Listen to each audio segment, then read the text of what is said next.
Muy buenas noches, qué gusto saludarlos. Soy Gaby Tlaseca. Bienvenidos a la mesa de martes de Debate 22. Gracias por su preferencia. La ciencia y la tecnología están en una intensa carrera por solucionar problemas de nuestra vida cotidiana, siendo la salud el área más sensible. Las vacunas a lo largo de la historia han logrado erradicar y prevenir numerosas enfermedades que causaban discapacidad o muerte. Es una intensa lucha la que hemos estado viviendo desde hace más de un año a la fecha en esta pandemia del COVID-19 contra este virus. La peor pandemia en los tiempos recientes. La vacuna es, sin lugar a dudas, una esperanza tangible de continuar con nuestras vidas. Hablemos pues de vacunación COVID en México, vacunas, mitos y realidades, con el doctor Ricardo Cortés Alcalá, director general de Promoción de la Salud de la Secretaría de Salud. Ricardo, qué gusto, buenas noches. Gaby, muy buenas noches. ¿Qué tal? ¿Cómo estás? Un placer para mí, como siempre, estar en tu programa. Siempre es un gusto platicar contigo. Hagamos muy informativa esta emisión porque creo que a pesar de que lo han hecho bien, se ha comunicado por todas las vías, sigue habiendo muchas dudas con el tema de vacunación. ¿Por qué es tan importante? ¿Por qué es de vital importancia, pues, vacunarnos, Ricardo, contra el COVID?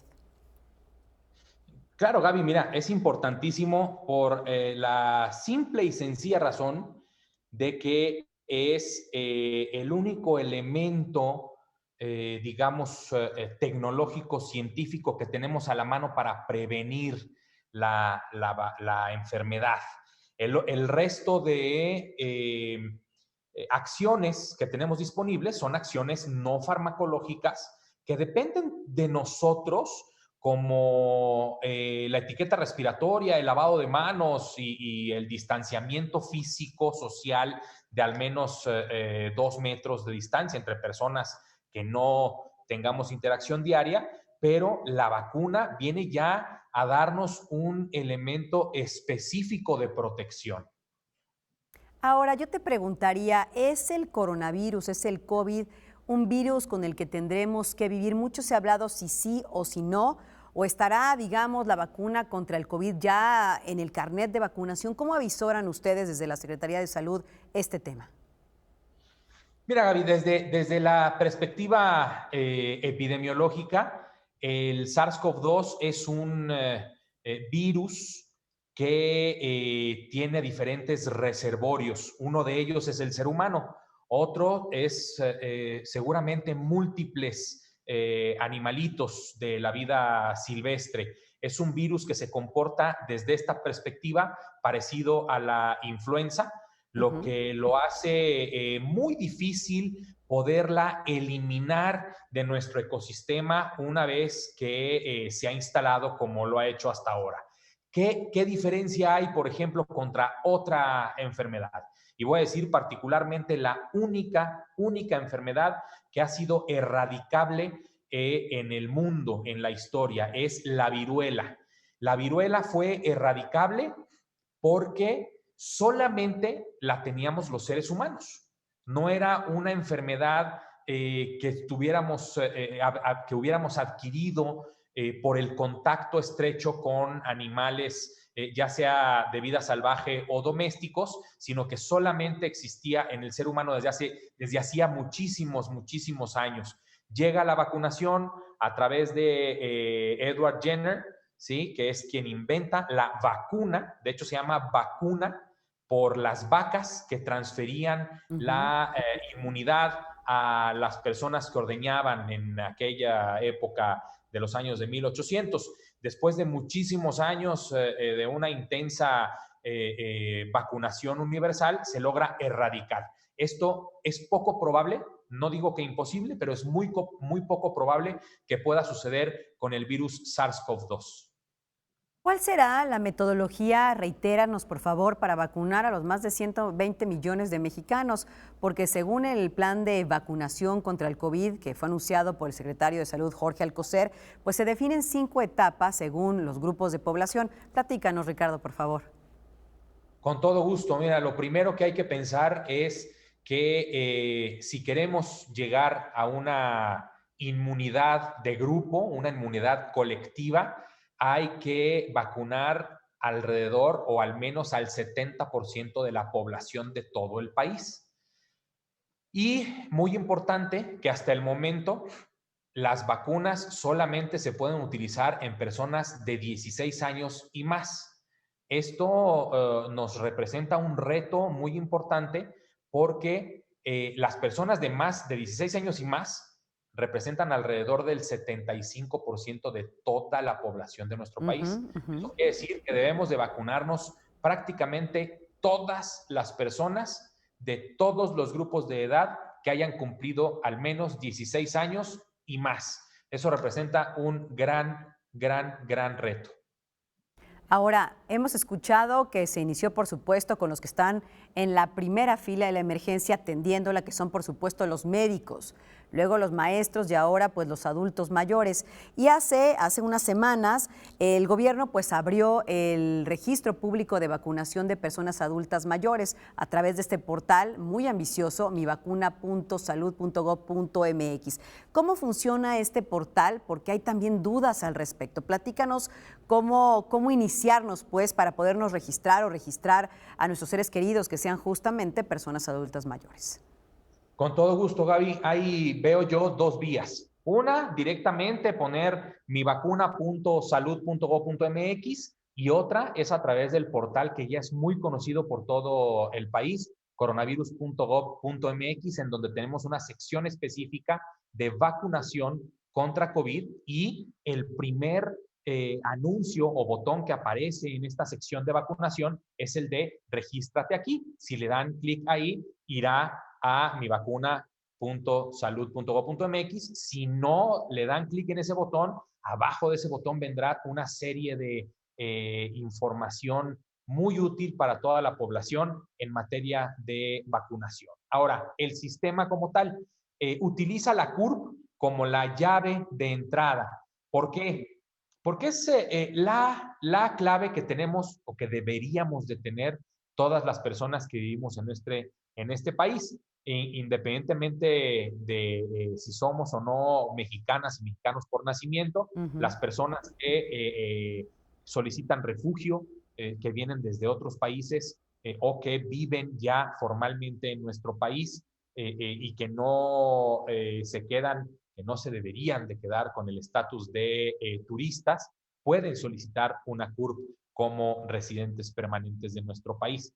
Es una llave que nos sirve para tener por primera vez un registro de todas las personas que se vayan a vacunar en esta estrategia, ¿sí? Y lo que hace el sistema a la hora de que yo pongo la CURP, en este caso no mía, porque todavía soy un poco menor de los 60 años, pero por ejemplo, mi mamá que ya tiene 63 años, yo la ingreso, pongo su CURP y en ese momento, a la hora de darle enviar, el sistema va y se comunica con el sistema de el RENAPO, el Registro Nacional de Población, Así y es. obtiene con esa clave, con esa CURP, obtiene los datos de la persona interesada. En este caso, nombres, apellidos, fecha de nacimiento y lugar de nacimiento. Y con eso se abren otro tipo de variables que debemos de llenar. Primero, nuestro deseo de ser vacunadas. Claro, el consentimiento. Y el consentimiento de que queremos hacerlo, ¿no? Y nos lleva a un comprobante de que hemos sido registradas como personas que queremos recibir la vacuna contra el virus SARS-CoV-2. Ahora, yo te preguntaría, si me lo permites después de la pausa, Ricardo, ¿qué pasa con aquellas personas que por una u otra razón no tienen su CURP? ¿Tendrían primero que tramitarlo? Hacemos, si quieres, aquí una muy breve pausa y seguimos platicando contigo, porque siempre brindar información de primera mano a través de ustedes creo que es lo más importante para la población. ¿Me acompañas a una pausa? Con todo gusto, Gaby. Será un placer poder contestar todo lo que tengamos. Muchas gracias, Ricardo. Estamos platicando con el doctor Ricardo Cortés Alcalá, quien es el director general de promoción de la salud de la Secretaría de Salud, hablando sobre vacunas y vacunación COVID en nuestro país. Hacemos una muy breve pausa. Ya volvemos.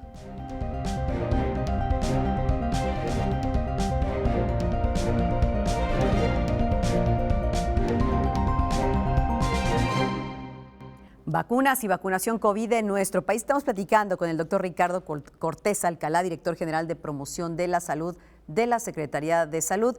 Ricardo, decíamos antes de una pausa que un requisito indispensable para registrarte y obtener la vacuna para el COVID es el CURP. Muchas personas en nuestro país desafortunadamente no cuentan con el CURP por una razón o por otra. ¿Qué hay que hacer en estos casos? Para señalar que nadie se quedará fuera, por supuesto. Claro, Gaby, lo ideal, como lo mencionas, es que todos tuviéramos una CURP, una llave única que nos abra las puertas no solo ahora a la vacunación, sino con mayor facilidad a obtener un pasaporte, una licencia, cualquier otra cosa.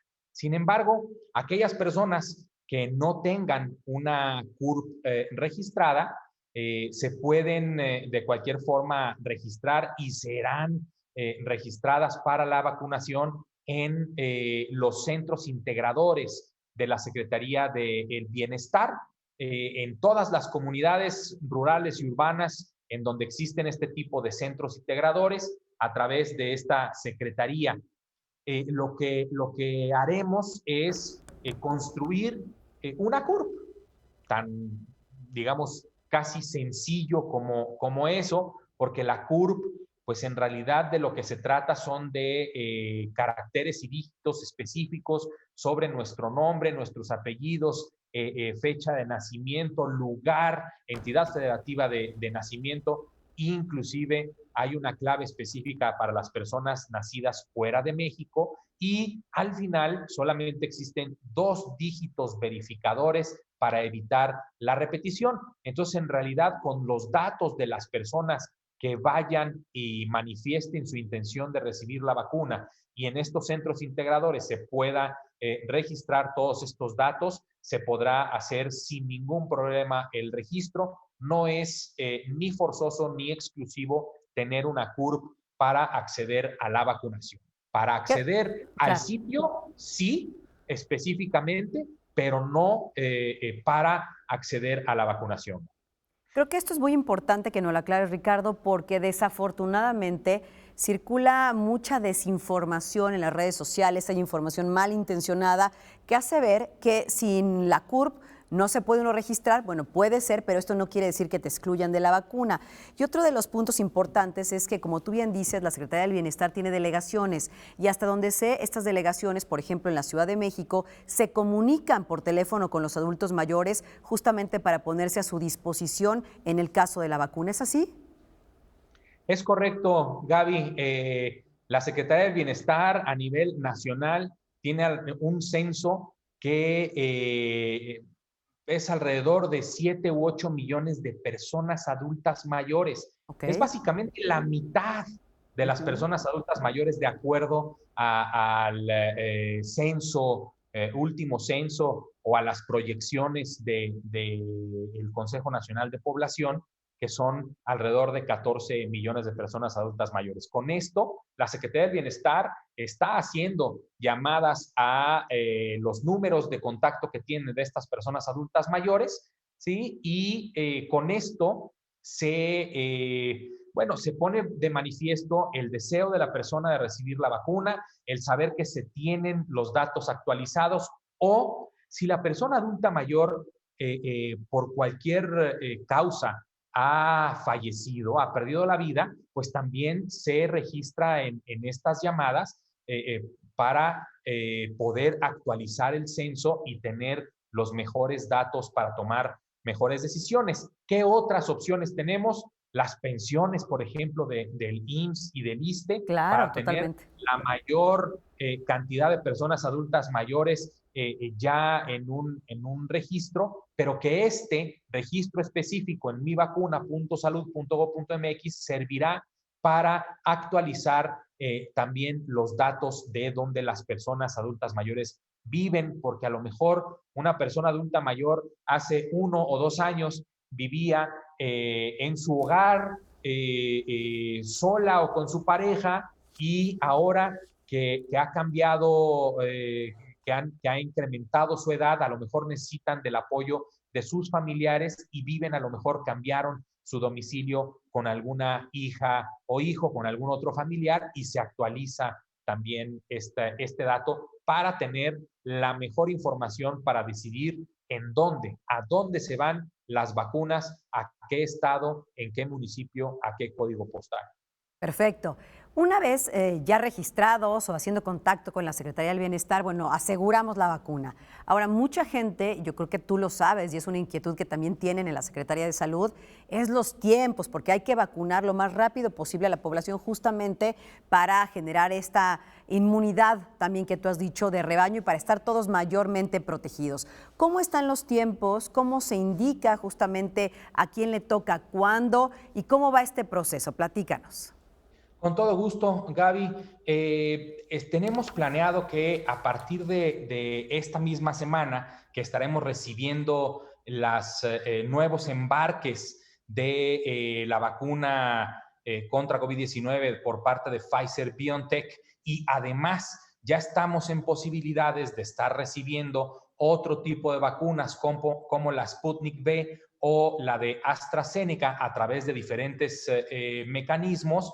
Ya estamos en posibilidad de empezar a mandar las citas para que la gente empiece a tener la fecha y la hora y el lugar en el que le toca recibir su vacuna. En este momento, con los embarques que estamos recibiendo a partir de esta misma semana, estaremos completando segundas dosis del personal de salud que ya ha recibido la primera dosis con los embarques anteriores, antes de que la propia empresa Pfizer solicitara un tiempo en lo que adecuó su planta para cuadriplicar su producción y poder no solo darnos a nosotros como país lo que ya está comprometido, sino poder dar mayor producción a nivel mundial para otros países. Totalmente, y esta pausa que hizo la farmacéutica, que quede claro, no fue nada más con México, fue con los distintos países donde ya se tenía pactada esta vacuna. Ricardo, otra cosa muy importante es, hablábamos de los tiempos.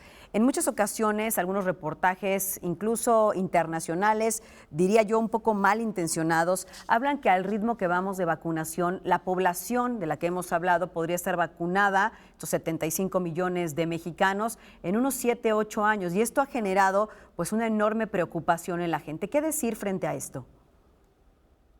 Gaby, lo primero es que si hablamos con la verdad, es las personas que hacen esto, que dicen esto, son personas realmente malintencionadas y que generan desinformación. ¿Por qué? Porque el ritmo al que estamos recibiendo las vacunas también se va a incrementar.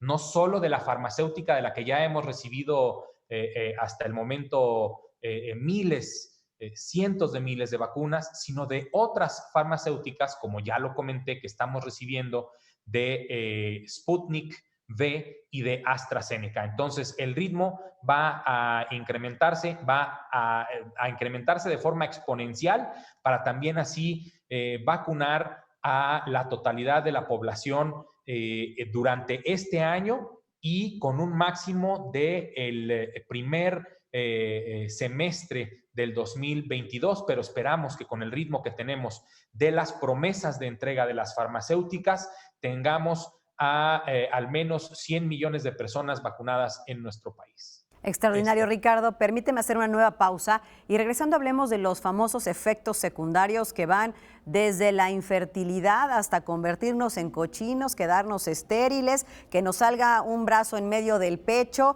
en fin, y cosas más. ¿Te parece bien si hacemos una pausa y regresamos? Con todo gusto, Gaby. Muchísimas gracias. Gracias. Hacemos una muy breve pausa. Ya volvemos con el doctor Ricardo Cortés Alcalá para platicar justamente de vacunación COVID en nuestro país. Ya volvemos.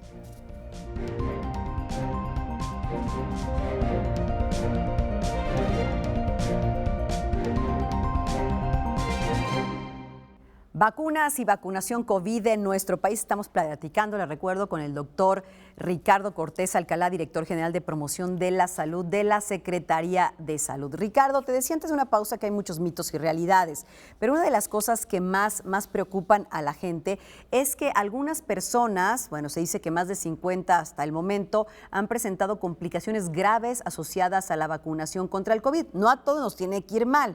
Platícanos cuál es el punto medular en esto.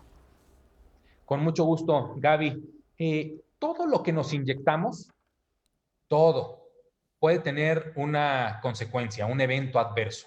Particularmente en este momento hablamos de una vacuna nueva que puede generar, al igual que todas las vacunas que ya tenemos mucho tiempo con ellas, un evento adverso. Se conoce como evento supuestamente atribuible a la vacunación o inmunización. Esto nos puede dar a cualquiera, y va desde el dolor en el sitio en que nos ponen la inyección hasta una potencial reacción alérgica grave que se llama reacción anafiláctica. Particularmente en nuestro país, los eventos adversos de la vacunación contra la COVID-19 han representado menos del 1% hasta este momento. 1% de todas las vacunas que se han aplicado contra la COVID-19. Y de estas, menos del 1% han sido graves. Esto quiere decir que la cantidad de personas que han tenido alguna reacción grave a la vacuna ha sido mínima. No minimizamos el problema porque todas las personas tenemos nuestra salud, que estamos, digamos, siendo afectadas si tenemos una reacción a la vacuna, pero no hay al momento ninguna reacción grave a la vacunación que no se haya podido tratar y controlar sin ningún problema, ya sea en el módulo de vacunación o si requiere de hospitalización en el hospital en el que se haya internado la persona que ha presentado este evento. Y desde luego me imagino que el panorama es positivo, porque es mejor vacunarse que no hacerlo por miedo justamente a tanta desinformación que circula.